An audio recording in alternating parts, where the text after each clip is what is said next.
Good afternoon, everyone. My name is Malsh Wizards, and today I would like to take you on a journey. And I am Cass. And quite frankly, I am all set for the journey. Got my tea, got some food, little hemp. I'm all set. Bring it on. A journey that took me a week and a half just to compile, not to mention edit. Recently, I got into a Discord debate with a good friend of mine, Kess Gaming. Kess exclaimed that he didn't believe there was any reason to buy an Xbox and that they were essentially a worse computer with less games. Sounds reasonable. I disagreed. Or not. His response was a link to a video he made back on July 24th, 2020 titled, "Why I'm Not Buying an Xbox Series X and Why You Shouldn't Either." Upon watching the video, I was perplexed, and ultimately came to the conclusion that the only mature response would be to make a video of my own to show him why he's wrong. Wrong about what, though? About it being a worse computer with less games? Or about not buying it? The title of your video suggests that you're going to show us why it's definitely worth buying. Maybe you'll surprise us all and prove both. However, my expectations for this are not set particularly high. Now, before this video begins, I'd like to make a few key points. Number 1, all information from this video is only true on the day it was published. Yeah, this statement does not age well. I'm getting ahead of myself, though. I don't know when that is, but all the data and numbers I use to support my arguments are subject to change at any time. Number 2, Kess and I are friends. Don't go hate on him or his video because I made a point about something he disagrees with. That's dumb. Malsh and I have been friends for a very long time. He was one of my first subscribers, number 18 if you can believe it. He also gifted me an unusual for heavy in TF2, the hard counter hat with the Dead President's Unusual effect, or as he affectionately named it, Malsh's Present of Wealth. It's still my favorite unusual to this day, and I wear it every time I play heavy, and I play a lot of heavy. More recently, Malsh was also on a reaction stream that I did as a co-commentator, which went about as well as you might expect. And it never will. It never will. You will have to go to bed tonight and cry. But back to the topic at hand. Yes, it is dumb to go and attack somebody and be toxic just because you disagree with them. If you're going to criticize somebody's opinion, especially in a video that they've made, you should attack the video based on the substance in it, not based on the person presenting the point. I've worked with Kess for many years before and was one of his first supporters, so it would be hurting me as well. All in all, just don't be an asshole, alright? Number 3. This may be a longer video than normal. I've left timestamps in the description that will label my arguments in their respective appearance. Yeah, looks like you forgot about that. Although for sake of watch time and understanding all my points, I would really recommend you watch the whole thing. Don't worry, we will. Now, that's taken care of and semantics are laid clear, I invite you to sit back, relax, and most of all, enjoy the video. You know, I really like tea. So today on July 23rd, 2020, Microsoft did their new Xbox Game Showcase, where they showed off games that are going to be coming out for the Xbox Series X, including some new Microsoft titles such as Halo Infinite, Fable 4, and a couple of other different games, including Hello Neighbor 2, which is the one I'm personally kind of excited for. Now, in today's video, I'm going to tell you guys why I'm not going to buy an Xbox Series X and why you guys shouldn't either. And it actually comes down to one main, very simple reason, which is all Xbox games are on PC. That's it. That's the whole reason. I could end the video right here, but I'm not going to because I'm going to go into more detail. Back in 2016, Microsoft unveiled their Xbox Play Anywhere program. What does this program do? Well, when you buy a first-party title from Microsoft, be it Halo, Forza, Gears of War, whatever, you will own a copy for both the Xbox and for Windows 10. Now, to tie in with that, all first-party versions of the game now have a Windows 10 version via the Microsoft Store on Windows 10. Now, fast forward a couple of years, and they started putting those same games onto Steam. You know, of Halo the Master Chief Collection on Steam. You have Quantum Break ReCore, several games. Forza not so much, but the other ones, they're on there.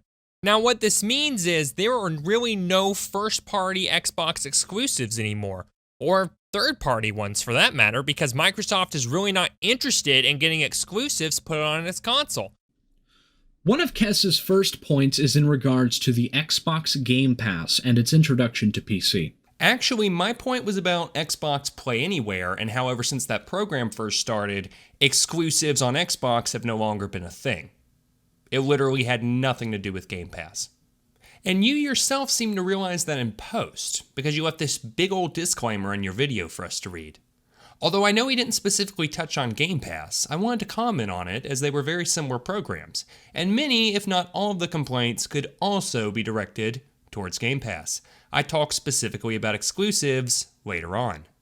This doesn't really set the most promising tone for the video, as we're already going off to a little bit of a topic switch here. But I'm going to give you the benefit of the doubt and assume that you're going to wrap this back around in a coherent fashion. Also, while we're on the subject, what do you mean by complaints? What exactly do you think I'm complaining about here? Xbox Play Anywhere? That wouldn't make any sense. I'm a PC gamer, and Xbox Play Anywhere means that PC players are now going to get Xbox exclusives. What on earth is there anything to complain about? I was celebrating. This is a good thing. Now, I will agree that Game Pass certainly has its flaws, with only including certain titles or practically monopolizing the market with what games do or do not feature. That's not monopolizing, though. Monopolizing the market would mean that game developers had no other choice and had nowhere else to go. Even if your game isn't on Game Pass, you could still sell it in the Microsoft Store. You could make a physical version and sell it. Or you could sell it on literally any other platform. Curating which titles are and aren't available in your subscription service and for how long is simply that, curation. It's not a monopoly, and it's a gross misuse of the word monopolize to refer to it as that. But I can say with 100% certainty that Xbox Game Pass is one of the best innovations to consoles ever to be released. Well, that certainly doesn't say much for console innovations. Not only is it affordable, but as of today, it includes over 450 games and tons of different developers. Kess's critique on the matter is with Microsoft's Play Anywhere program they set up for Game Pass Ultimate, which, in layman's terms, just means that most of the first-party releases from Xbox would be playable not only on Xbox, but also Windows 10 for no additional cost. I don't think you actually know what Xbox Play Anywhere is. In your mind, it just seems like it was some sort of precursor to Game Pass. Actually, you confirm this in a comment on your own video where you say that Play Anywhere system was changed to Game Pass Ultimate. What Xbox Play Anywhere actually is it was a new feature that they launched in 2016, where for the first time, if you bought a game digitally that was a first-party Microsoft game, you would now own a digital copy for both Xbox and Windows 10. Pay one price, own the game for both systems, and be able to sync your progress between them. On the surface, this just seems like a nice new feature for Xbox players, as well as Microsoft trying to bring their two ecosystems together. But its significance runs much deeper than that. Prior to this point, Microsoft had been operating Xbox the same way Sony and Nintendo had been doing, which was the decades-old model that exclusive games sell systems. And then once you get people onto your systems, you then make your money from selling them additional games as well as subscription fees. With Xbox Play Anywhere, Microsoft had effectively ended the exclusives model, because even though their games wouldn't be on other consoles, they are now on PC. Xbox would never again get a game that was only on Xbox. Instead of prioritizing selling the hardware, they wanted to sell as many games as possible. A strategy, mind you, that worked for them really well, and inspired Sony to start porting over some of their back catalog onto PC a few years later. Also, Xbox Play Anywhere was never changed to Ultimate. It's still a feature to this day and still has its own page on Xbox website. Kess, however, states that most of the games are now being ported to Steam, including the Master Chief Collection, ReCore, Forza, and others. That being said, I think Kess is missing a very key point here. All of these games are being sold for retail price. The Master Chief Collection is being sold for $39.99. Recore is being sold for $19.99. And Forza 5 is being sold for a whopping $59.99.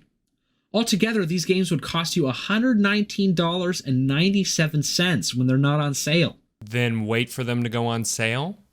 Now, the question still remains, how much would it cost for Xbox Game Pass Ultimate, which includes more games and has benefits on Xbox? With your first month, $1.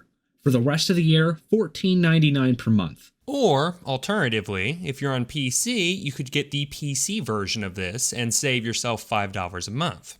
You won't get Xbox Gold, which is fine because multiplayer on PC is free. You also won't get access to the xCloud streaming service, but unless you just happen to want to stream Xbox games to your PC, I don't think this is going to be a feature too many people miss. This comes out to a total of $165.89. It's even less if you purchase the 3-month plan, coming out at just under $100. Unless I just happen to miss it, I don't see any option on Xbox website or in their app to get a 3-month Game Pass membership. I did a bit of Googling, and the closest thing I could find was some 3-month digital codes that you could purchase from Amazon. However, they're $40 for 3 months, as opposed to the $25 for 3 months that Malsh suggested. The last time Game Pass Ultimate was $25 for 3 months was back in November when they were doing a Cyber Monday sale. Even then, you were restricted to 9 months at that price, so you couldn't actually get a full year for $100. Though, funny enough, while I was poking around on Amazon, I happened to find out that you can get a PC Game Pass membership for $24.29, and you can get as many of those as you like. If you're really frugal, you can save even more by picking up cheap 3-month Game Pass codes when they go on sale. If frugality was truly on the line, you probably wouldn't be getting Game Pass at all. Now, you may say, well, that costs a lot more than the games you just listed. And you're right, it is more. But you forget that it also includes Xbox Live. Nobody forgot about that. That's why it's an extra $5 a month. 450 plus games, a cancelable subscription at any time. What subscription service isn't cancelable? And for that matter, how is that a perk? And almost all of the games are on PC as well. Yeah, that's a good point. They are on PC as well. Which reminds me, why do we need an Xbox again? All in all, Xbox Game Pass Ultimate with all the games included and the Xbox Live subscription will save you, put together into one, $10,145.24. Even without Microsoft titles, it's still $8,320.87. That is insane. No, what would be insane is if somebody actually went out and paid full retail price for all these games while simultaneously complaining that PC is too expensive. But that's a bad example anyway, because Xbox Game Pass doesn't let you own these games, it lets you rent them. The moment you cancel the subscription, you no longer have access to them. If I paid, say, $700 a month to rent a $200,000 house, do you think I'd be outside saying to my friends, hey, guess what? I just saved hundreds of thousands of dollars. That's not even taking into account that if you only want them for PC, you can have all the games for $9.99 a month. One of the many savings us PC gamers get to enjoy.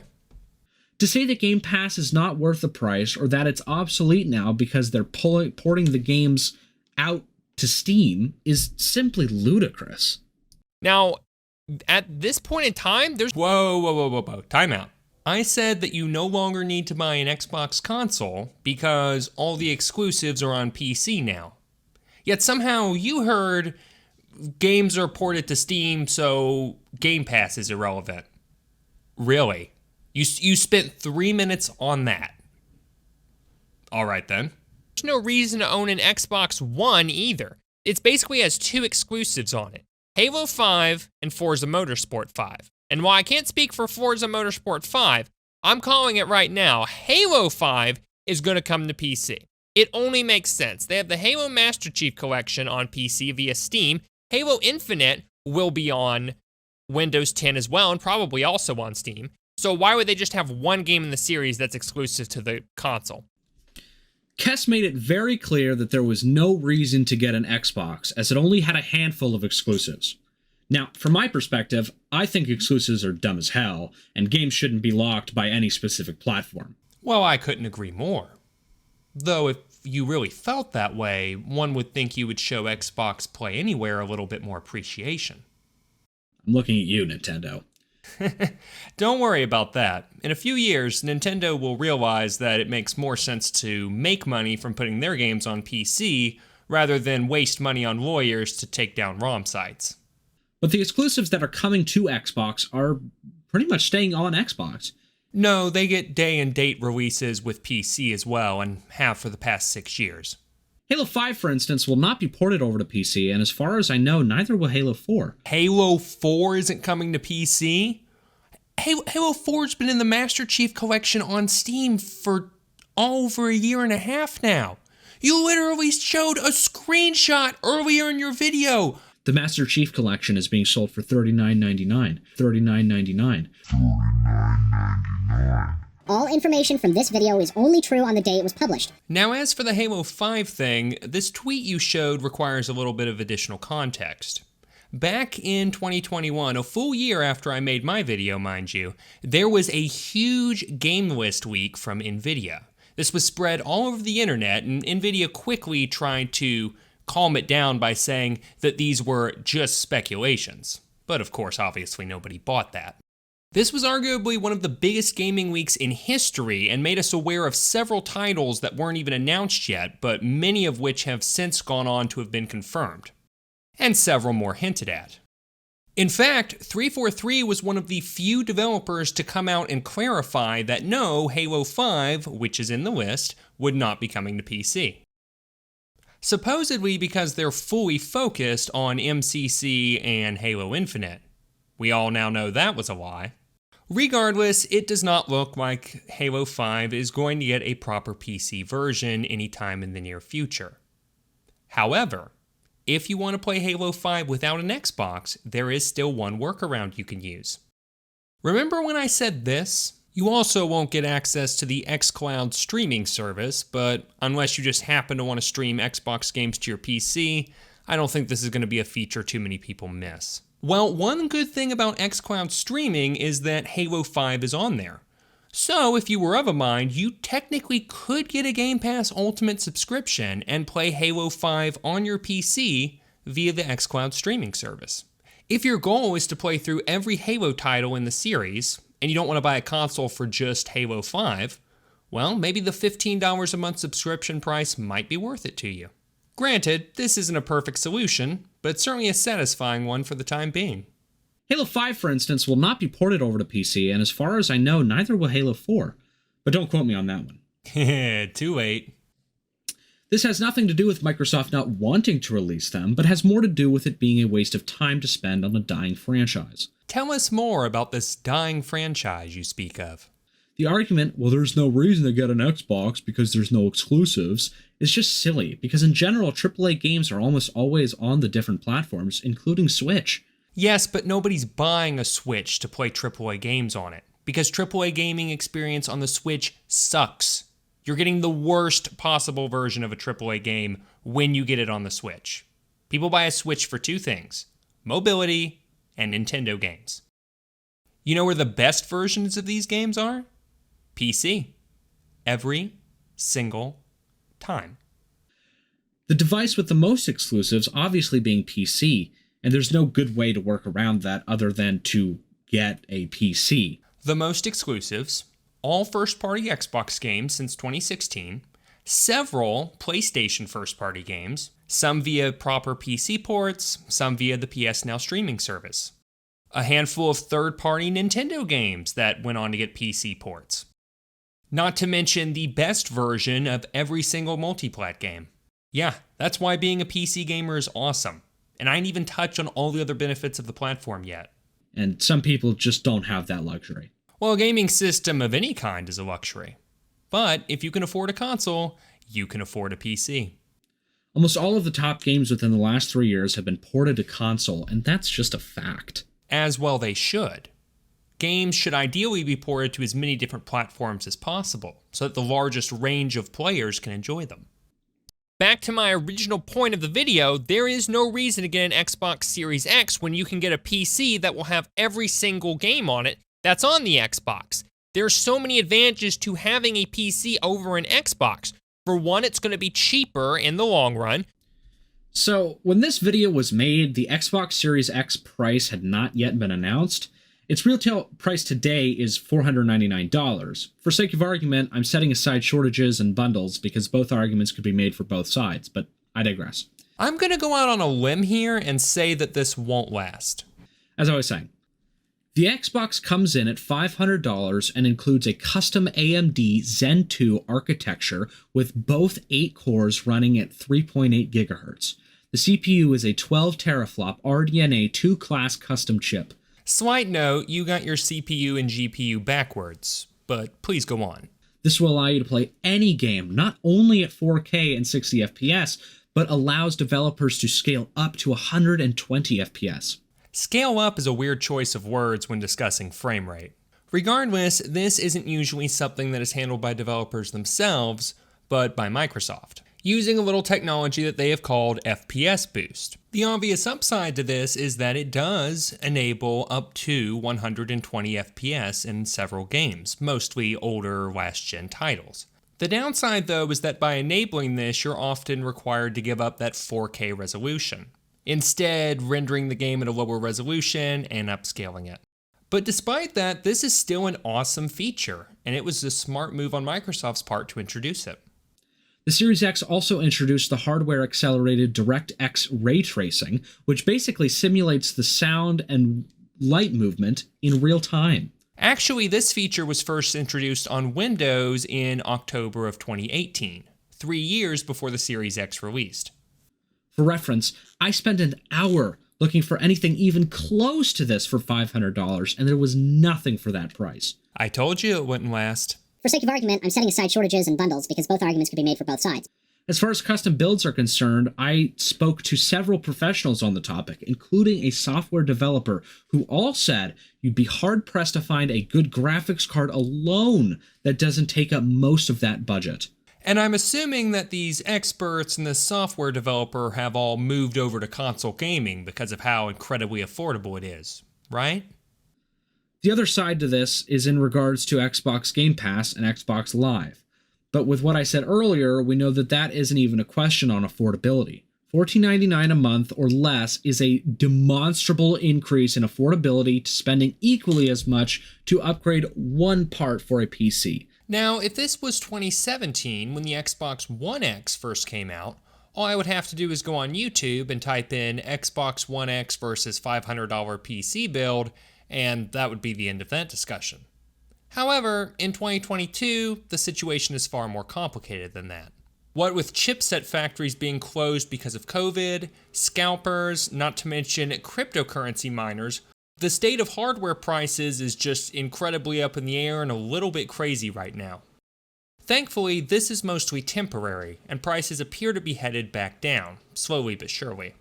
However, this doesn't affect just PC gamers. Console players have also been affected. If you try to buy an Xbox Series X right now, you're not going to find one at $500 because most retailers are completely sold out of them. If we check Amazon, we can see the average price for one of these consoles at the moment is about $750. Now, some of you might decide you want to check out what the selection is on the secondhand market and stroll on over to eBay. On there, it's slightly better. You can see some consoles for around $600, or even down to $550 if you don't mind getting a used one. What about for PC though? Well, I made a parts list here on PCPartPicker.com, and I included every part brand new except for a video card, and the total came out to $562. Finding a video card at a decent price forced me to go on eBay, and I found a 2080 here for about $450, nearly doubling the cost of the build and bringing it up to $1,010. Now, on the surface, that sounds like significantly more than you would spend on an Xbox, but it's really not, all due to one very simple trick. Remember, one of the main reasons these graphics cards are so expensive is because everybody kept buying them up in order to use them to mine cryptocurrency. Basically, what they were doing was using the computational power of the cards to do very complicated mathematical equations in order to pass along these Ethereum transactions and get a little piece of the pie as a reward. What's cool about this, though, is even amateurs like you and me can use our cards to do the same thing when our PCs would otherwise be running idle. Setup for this is actually pretty simple. All you have to do is make an online blockchain account, which is fairly similar to making a bank account. You then generate your own unique Ethereum address and run a software program and have them send the payouts to that address, which will then go to your blockchain account. This, in fact, is the exact same strategy I personally used when upgrading to a 3070 graphics card. In the case of our 2080 here, when allowing for the cost of electricity, plus figuring in you'd only be running the mining program when you're not using your computer for gaming, you could reasonably expect to earn about $1 a day from doing this. Now, that might not sound like much on the surface, but in 30 days, that would be $30, and in 10 months, that would be $300, bringing the cost of your total bill down to about the same as you would pay for an Xbox, with anything you earn after that being pure profit. So yes, even with this strategy, you will be paying more out of pocket up front for a gaming PC. But over the long run, just simply based on earning potential of utilizing your hardware, you can make back that money. That doesn't even take into account the cost of games. Well, of course it doesn't, because once we start taking the price of games into account, that's where your entire argument begins to fall apart. I couldn't help but notice that you skipped over a little section of my original video that some might say is pertinent to the topic at hand. Yeah, that's right. They actually sell their consoles at a loss and then recoup that loss by selling Xbox Game Pass subscriptions, software licensing fees that they charge game developers to put the games on their platform, Xbox Live Gold, and a ton of other stuff. That's where the big money comes from. Microsoft sells their consoles at a loss, and always has. They're not doing it out of the goodness of their hearts. They're doing it, investing billions of dollars in it, because they know that they will make the money back from you, and then some later down the road. That extra $5 a month you pay for Game Pass is only the beginning. When Microsoft gets a cut of each and every single sale of every game, and all the games go through them because they control the entire ecosystem, you best believe that they have an interest in keeping the price as high as possible, as well as the means to do so. On PC, being an open platform, this is not a concern. Steam is the big dog, but there are tons of other alternatives. There's GOG, the Epic Games Store, Humble Bundle, key reselling sites, itch.io, and of course, let's not forget, Xbox Game Pass. The only ones around here who are controlling the show are the customers. And we've only got one thing on our minds. Is this good for the player? And developers know this.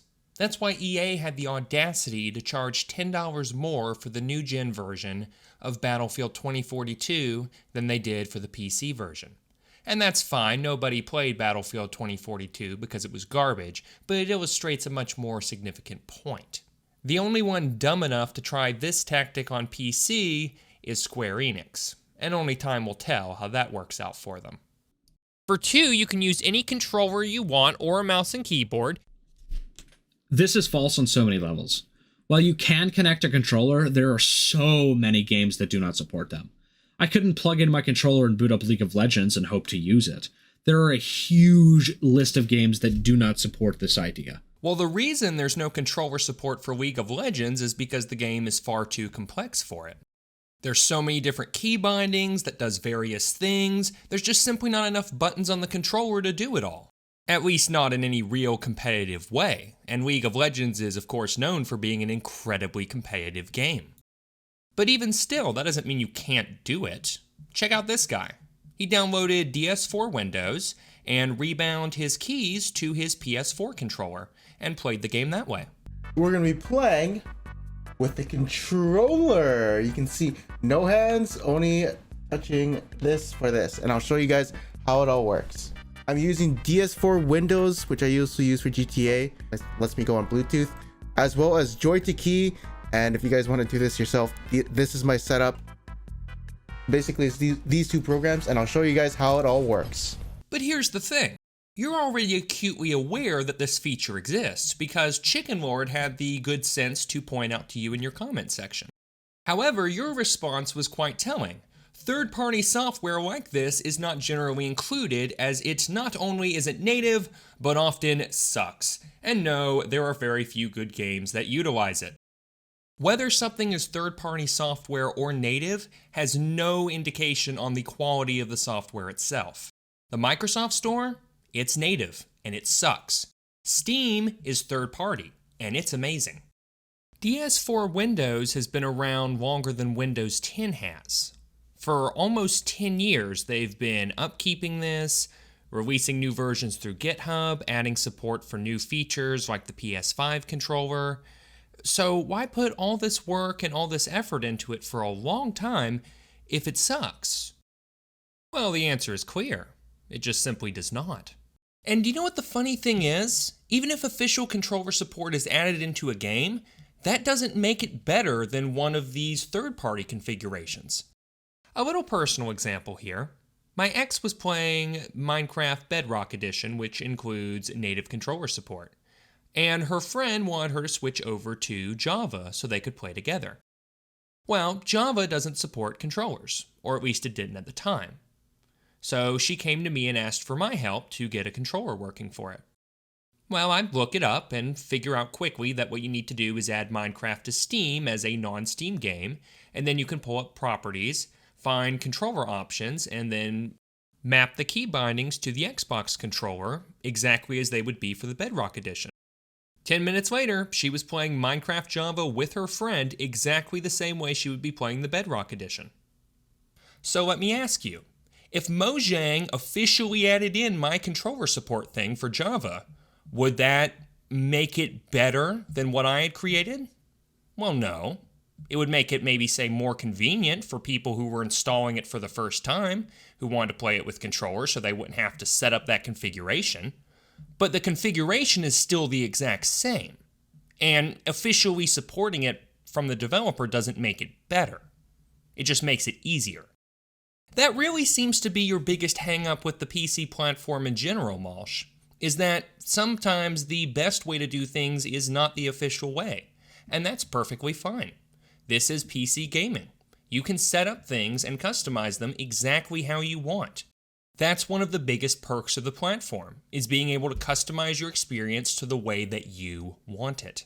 But see, all of this is simply just a distraction from the main point that, again, on PC, you can use whatever controller you want. Xbox controllers, Steam controllers, PlayStation controllers, Nintendo controllers, endless supplies of third-party controllers. Trying to downplay the significance of that by saying, well, if you boot up League of Legends, it won't work with the controller right out of the box is simply asinine. On Xbox, you can register for a developer account for about $20, and then use that account to install all sorts of emulators on your console to play tons and tons of games on old systems. But again, it's not native. It's only possible by getting a developer account installing third-party software. Are you going to try and argue that this isn't a great perk for the console because it's not native? Denying yourself that feature and the availability of it simply just because it's not officially included is hurting nobody other than yourself. 3, you don't have to pay for Xbox Live Gold. You have multiplayer access for free, which goes back around to what I was saying about it being cheaper over the long run. And you get access to all of these games, as well as a lot of third-party games that aren't on Xbox. And you get access to games that Sony has put on PC, but of course will not dare put on Xbox. Kess did make a few good points here by saying not only will you be able to find more third-party games on PC, but you can also find the Sony exclusives they've published there. This is 100% true. There's no chance that Sony will be putting their games on Xbox, and there are plenty of smaller games that don't feature on console. The second good point was the lack of Xbox Live necessity. Yes, you can play PC for free with an internet connection, and it sucks you can't do that on Xbox. But as previously stated, there are some really good things to come out of it. Like what? You never once stated in your videos anything good that came out of paying for Xbox Live. And add insult to injury, not only is Xbox Live Gold not needed on PC, but Game Pass is actually cheaper on PC. Nope, same price. This was a temporary thing and has since been changed to include Game Pass for $9.99. He is right about this. Back when I made that video and Game Pass was still a relatively new addition to PC, they were introducing it at a discounted $5 a month rate that I guess was an introduction. It was around for several months, but eventually they just moved it up to $10, same as the console version. I will say though, the PC version is evidently the much better value than just the base console version because it has EA Play, whereas if you want that on console, you have to get Ultimate.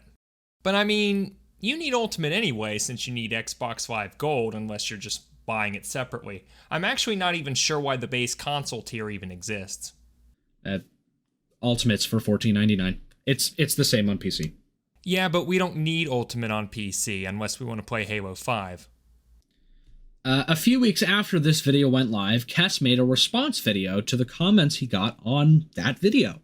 I apologize for the background gameplay in this one. For some reason, he's playing Scooby-Doo. It makes me uncomfortable too. Don't worry, you're not alone there. Why does Scooby-Doo gameplay bother you? Scooby-Doo 2 Monsters Unleashed, a video game adaptation of the movie with the same name, was a game I played as a kid from like the age of 7 onwards once I got it as a Christmas gift. It was like one of my childhood games. Why are you crapping on my childhood games for no reason? Also, I found out it had a Game Boy version, which looks like a totally different game.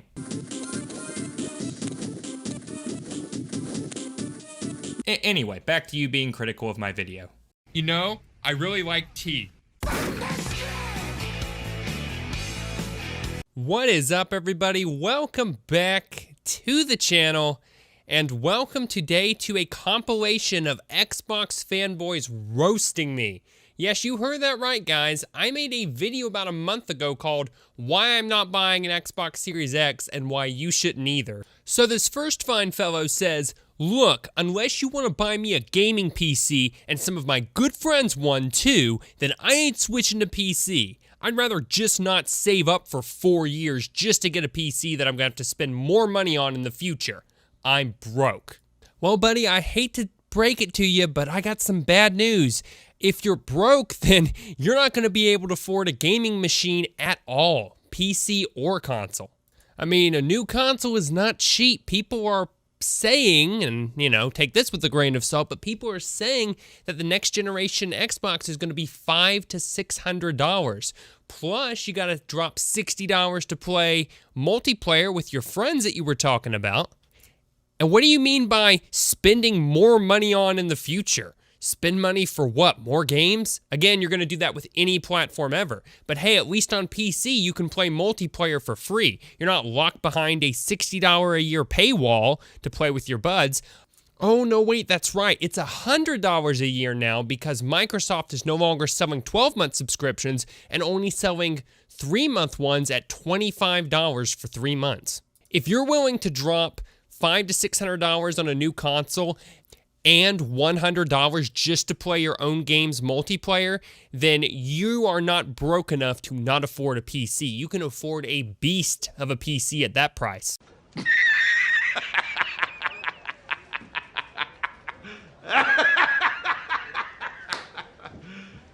You serious?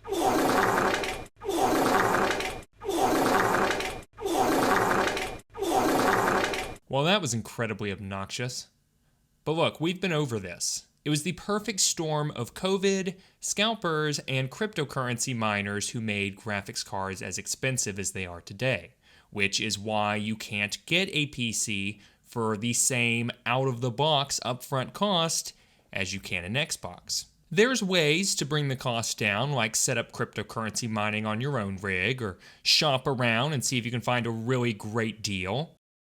But you have to understand, this is all temporary, okay? This is not something that's going to become the new normal or happen regularly again. COVID is behind us, all right? They learned their mistakes from the whole scalping and they've set up safeguards, so it's less likely to happen.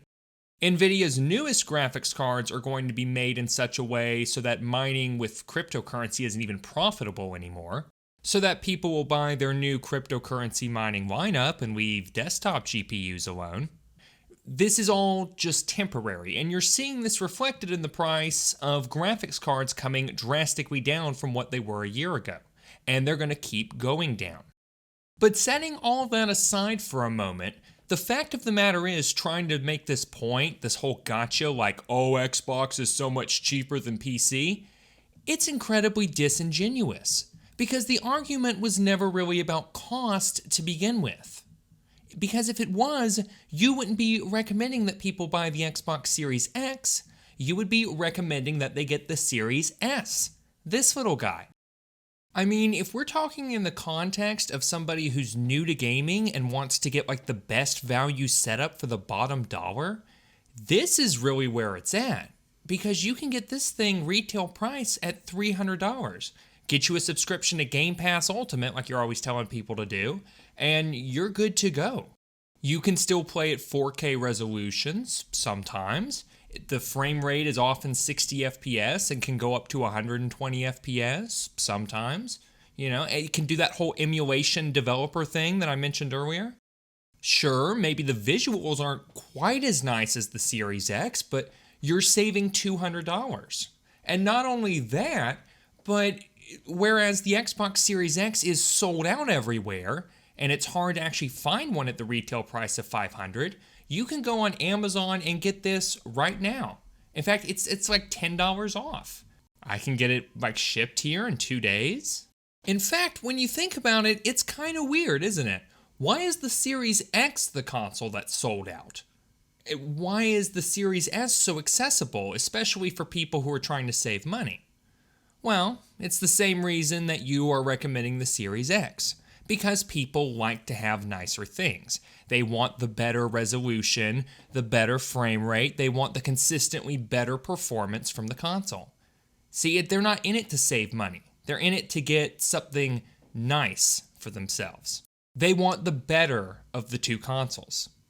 So if you can save up an extra $200 to jump from the Series S to the Series X, well, you could save up a couple $100 more if you really wanted to and get you a proper PC setup. And then you would have the best value platform where you're going to get the most bang for your buck and save, again, more money in the long run. That would be far more productive than you trying to find a pre-built PC that's equal in price and performance to a console that has the hardware costs subsidized by Microsoft. A billion-dollar company, mind you. And as we've already discussed, they are going to make that money back on the software side. More so now than ever, because here's a scary thought. The purchasing power with which $500 had in 2020 does not contain that same level of purchasing power anymore. If we take a look at good old US inflation calculator here, you'll see that the price of something that was $500 in 2020 would now cost $558 today. In other words, Microsoft is now making 11% less money on the console now than they were 2 years ago. So of course, they're going to have to figure out a way to make up for that in the software. I suppose that's not too big a deal. They could raise Game Pass by like $1 or something, but it's still something to keep in mind. You know how much my PC was? $800, and it crushes the current gen consoles. And 3 years later, I'm still going strong, baby. You can still get the 12-month subscription to Xbox Live for only $30. That hasn't changed. Or at least you can certainly still buy the redeemable cards for it. Citation needed that you can get Xbox Live Gold for $30 for 12 months. As far as the whole, what are you gonna do, buy games thing?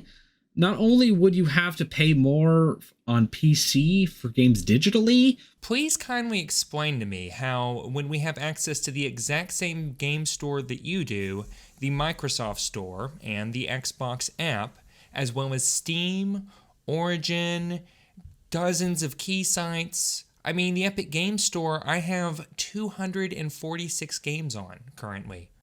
I paid for one of those. This is my library. Just look at all these games. These were all free giveaways. So again, how are games more expensive digitally on PC? But on Xbox, you can get aftermarket games for cheaper. Aftermarket games, or used games as I prefer to call them, are as much of a plus for consoles as piracy is for PC. And if that statement makes your blood boil, I have another video for you to watch. And you can get games from Game Pass Ultimate that includes gold. So this is a rather moot point. Thirdly, you cannot get a beast of a computer for $500. You can get a subpar PC that does its job. Talk about a mute point.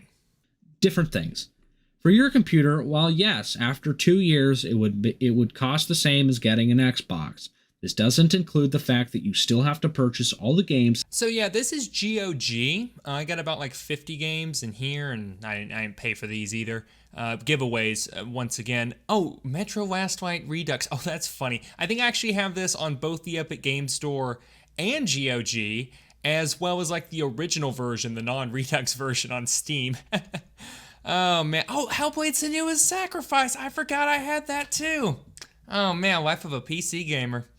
I'm sorry, what were we talking about again? This disparity doesn't just exist on old games either. It's also the case for new games. Now take a look here at Gotham Knights, a very highly anticipated game by Warner Brothers coming out this fall.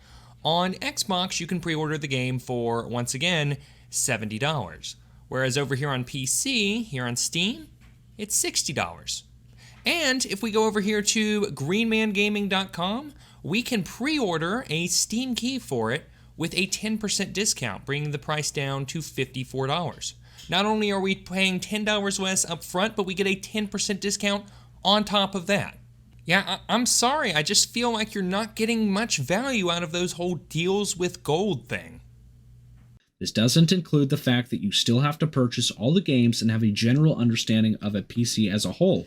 They are not equatable. So, to be fair, I have been playing on a PC since I was like 5 years old. My father got me into PC gaming. I have him to thank for that.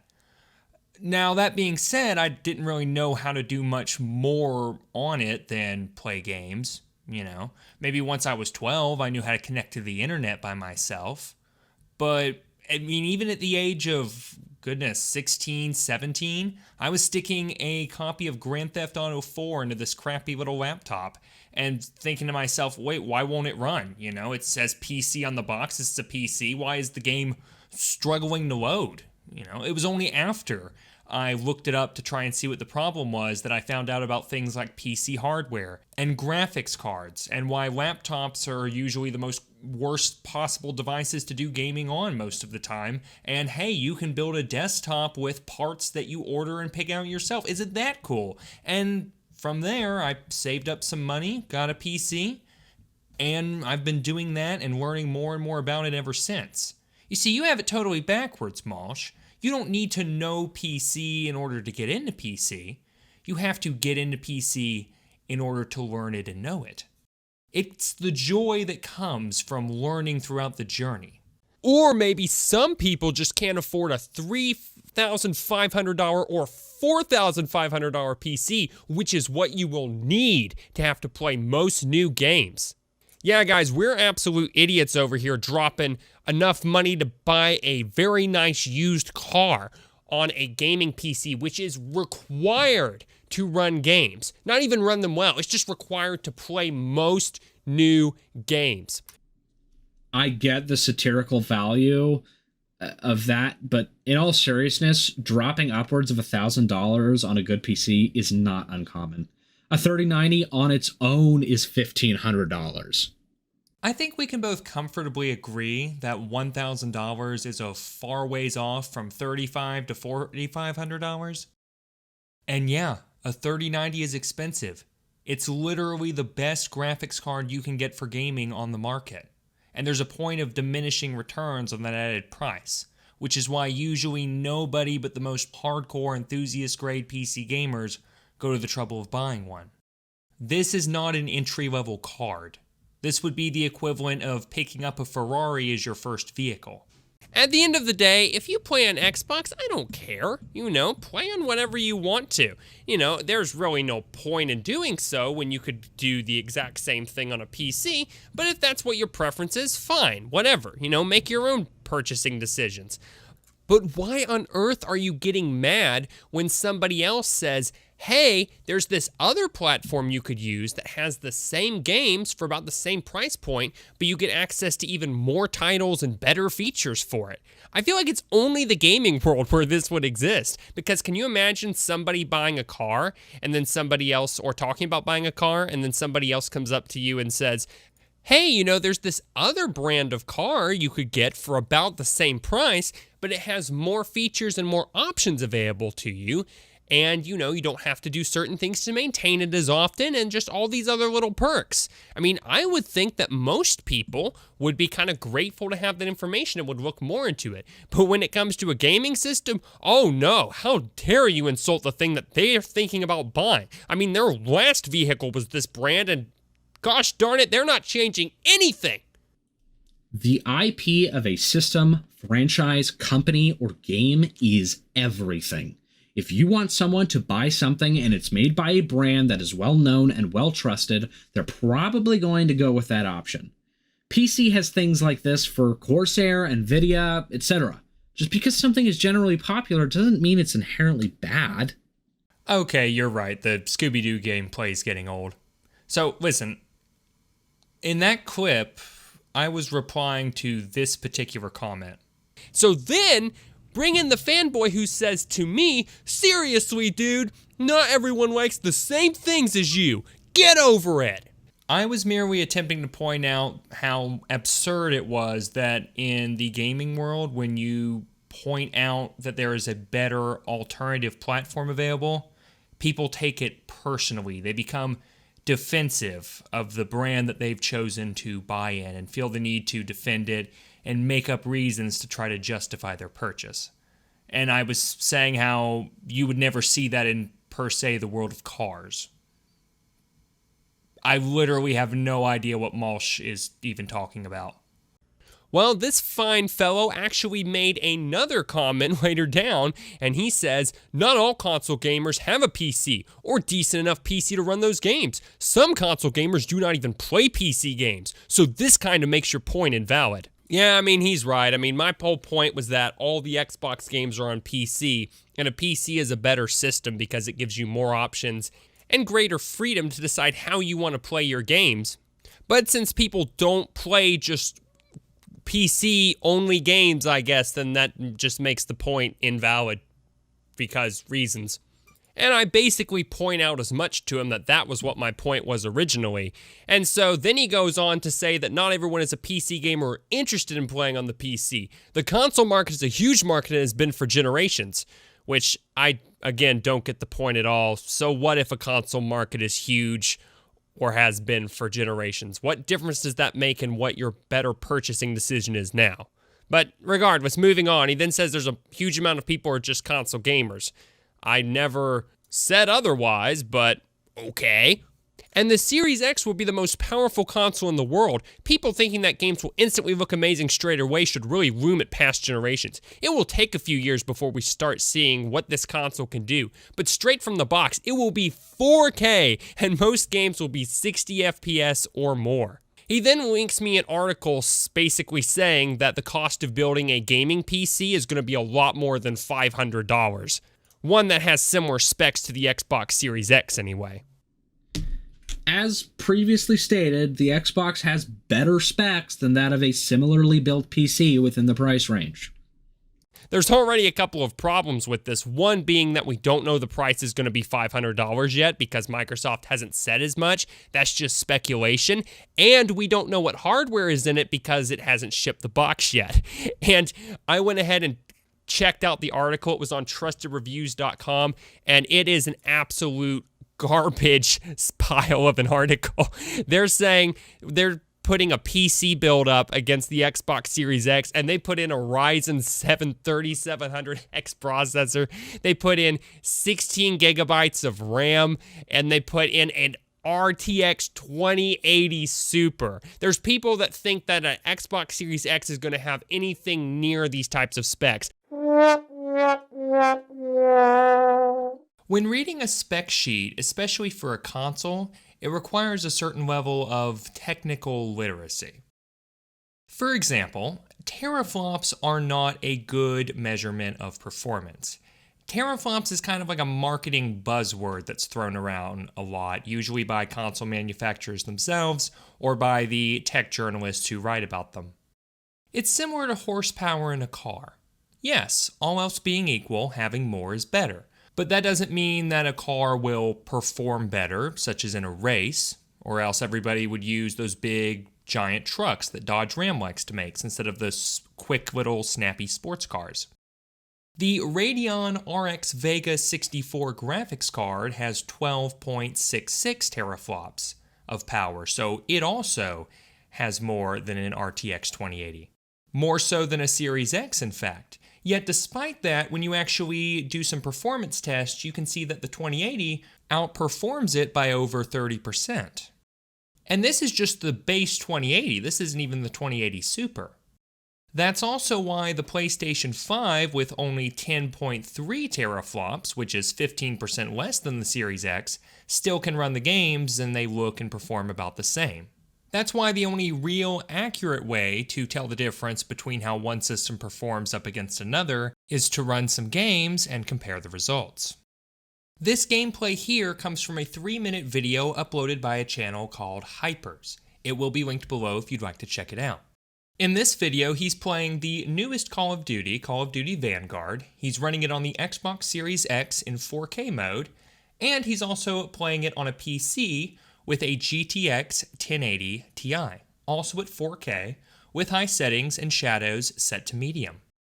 Now, interesting little bit of backstory about this. When I built my first PC 5 years ago, the same year the Xbox One X got released, the 1080 Ti was the best graphics card you could get on the market. It was the flagship GPU of its day, so to speak.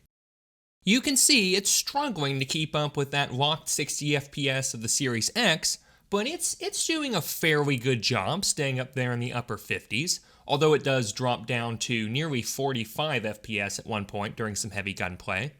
But generally speaking, it holds itself up pretty well. Now, something to keep in mind when you're watching gameplay comparisons on YouTube is it does not give you the full picture. Chiefly because YouTube is terrible about compressing down videos in an attempt to save storage space, and obviously that's going to make the gameplay look much worse than it actually does. In fact, that's the whole reason I don't really like to stream games very much as opposed to playing them on native hardware, is because stream games look just like gameplay footage that you'd see in a YouTube video. However, despite that, if you go and read the comments from this video, a lot of people are saying that the PC version of this game looked a little bit sharper and the image was a little bit clearer. Like, the graphics were noticeably better, slightly so, but noticeable. And the general conclusion for why that is because the Xbox Series X is adjusting the resolution dynamically. In other words, it's changing it as it goes in order to maintain that constant 60 FPS. Whereas on PC, it's staying constantly at 4K and at the same visual quality. For my next example, we have Forza Horizon 5, Microsoft's own first-party racing game, and one that has amazingly good-looking graphics, at least in my opinion. Here you can see it running in 4K on the Xbox Series X, as well as on a PC with a 3060 Ti graphics card. Now, as far as the 3060 Ti stacking up to the 2080, it's like maybe a 2 to 3% performance increase on the 3060 Ti. They're basically the same card. Now again, YouTube compression was not kind to the gameplay here, but you can see that they mostly look the same, graphically speaking, on both PC and Xbox. But what's interesting is the frame rate. On Xbox, it's locked to a steady 60 FPS, whereas on PC, it's oftentimes running at 70 FPS and even goes up to and stays around 75 for a bit. That's a 25% increase in frame rate. So you probably get the idea. The Xbox Series X is not comparable to a 2080. It's just simply not at that level of performance. And tech journalists who were claiming that it was before the console even came out and you could even test games on it, just all based on teraflop count, is absurd and shows you exactly why you should not be trusting tech journalists. So let's talk about the 16 gigabytes of RAM here for a second. So the way that consoles handle RAM is a little bit different than how PCs do it. In PCs, we have SD-RAM, which is what most people are referring to when they just talk about RAM. This is the system memory that allows you to load applications, store things in short-term memory before writing it to a disk, etc., etc. It's just regular RAM. As opposed to VRAM, which is the memory used in graphics cards and is used to load textures, draw the display, basically do the same sort of things that regular RAM does, except for a graphics processor as opposed to a regular one. The way that consoles do it is they take the VRAM and divide it so that it's partially used for the graphics processor and partially used for the system, which is why it's GDDR6 RAM. The way the Xbox Series X in particular does this is by using something called a 6x10 configuration. It takes 6 gigabytes of VRAM and uses it as standard system memory, and then uses the other 10 gigabytes as actual VRAM. So while yes, it technically does contain 16 gigabytes of RAM, it's not comparable to 16 gigabytes of RAM on a PC. Because on PC, when we're referring to RAM, we're referring to regular standard system memory. We're not adding that together with our VRAM. I personally have 16 gigabytes of DDR4 RAM in my PC, in addition to the 8 gigabytes of VRAM that's on my 3070 graphics card. But if somebody asked, hey, how much RAM do you have in your PC? I wouldn't say 24 gigabytes, I would say 16.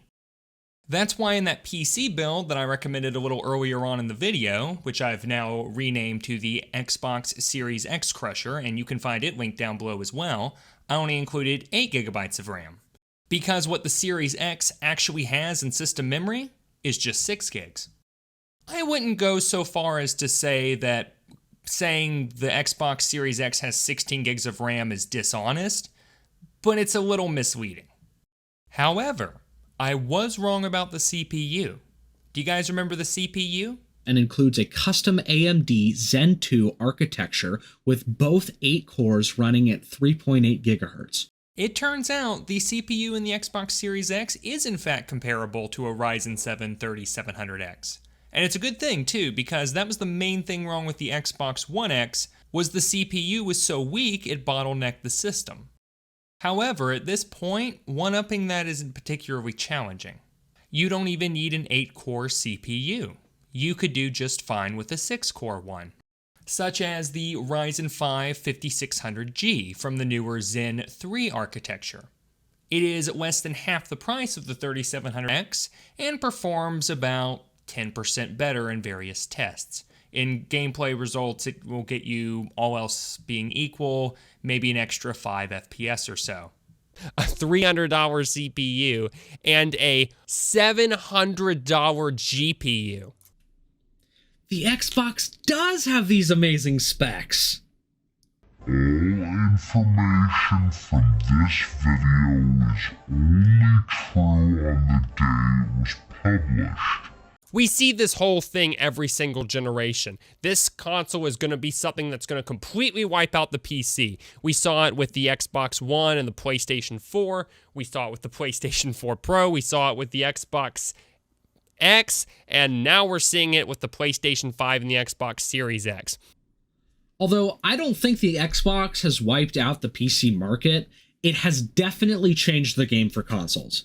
The quality of these generational consoles is truly amazing. Don't get me wrong, it is a good step up from PlayStation 4 and Xbox One, and it's a much bigger jump than Xbox One was from Xbox 360.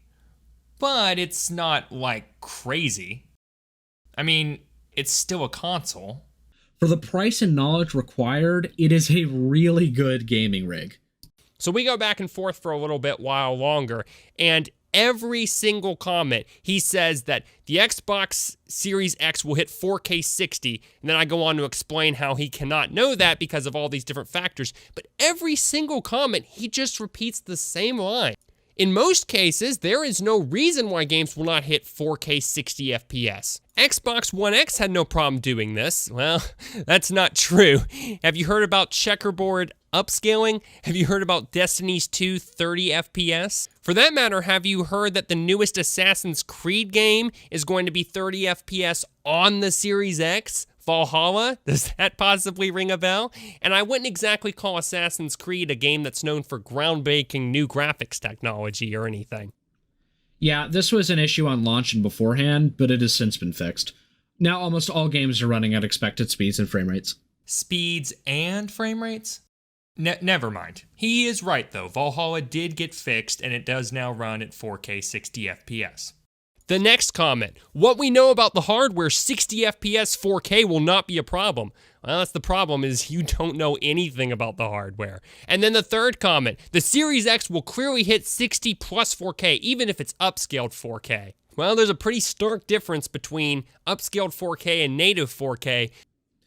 The Xbox supports native 4K for games that have been changed to better fit the console, but will otherwise upscale. Citation needed that Xbox Series X will support 4K on games that have been changed to suit the console, but will otherwise upscale. Most games from the Xbox One will eventually all be able to run to native 4K when they are updated, and all plans still point towards they will be. Who's planning all this exactly?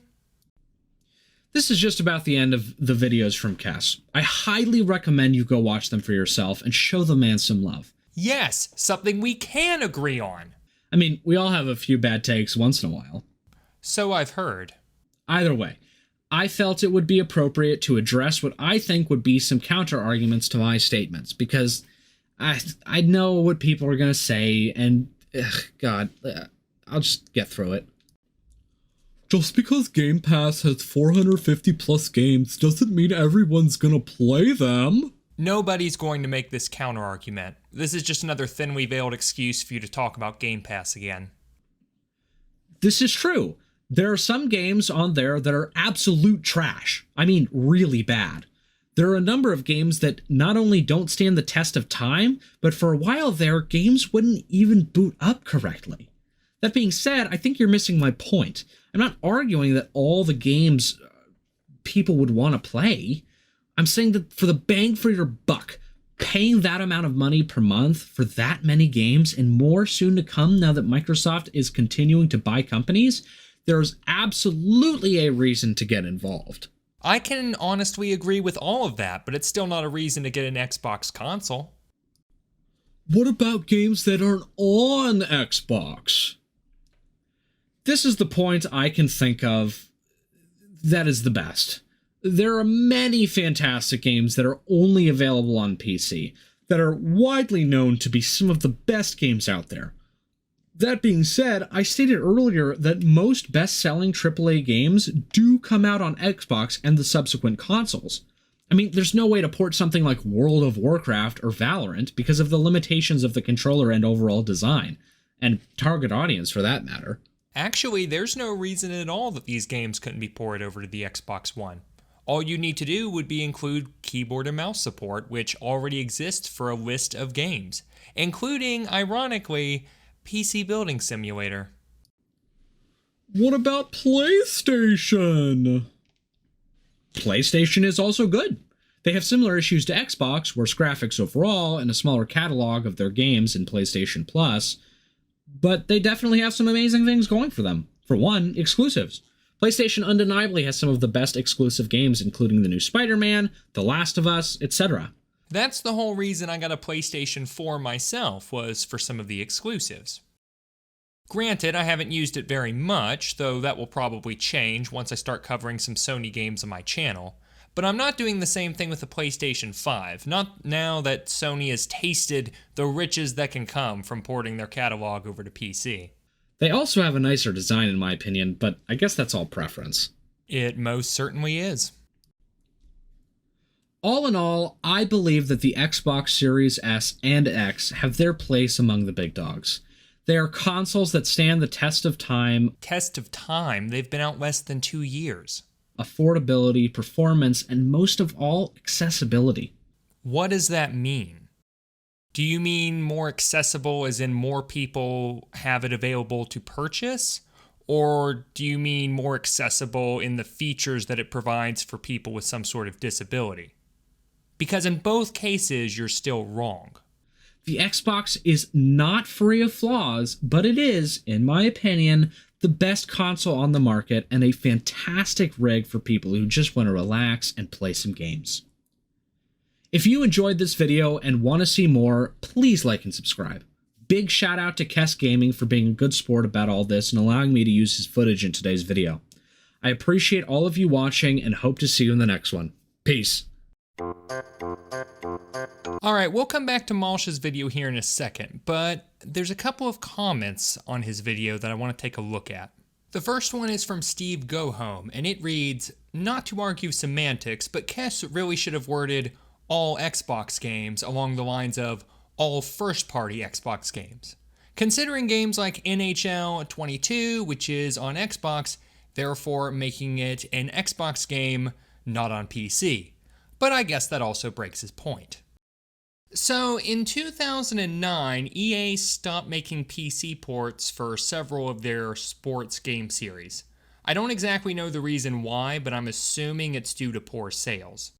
Obviously, this wasn't the case for all of them. FIFA still got PC versions, which makes sense because it's more of an international title, and PC is much more popular internationally. But games that are much more domestic and more suited to North America, such as NHL or Madden, well, they only get console versions. Though funny enough, Madden started getting PC ports again, seemingly out of the blue in 2018, and has every year since. So hopefully they'll start doing the same thing with NHL again. But getting back around to your original point, yes, this isn't on PC, but it's not an Xbox exclusive either. It's still on PlayStation. This other comment is from Realtide, and he says, "Bro, also Xbox allows you to play reverse compatible games too.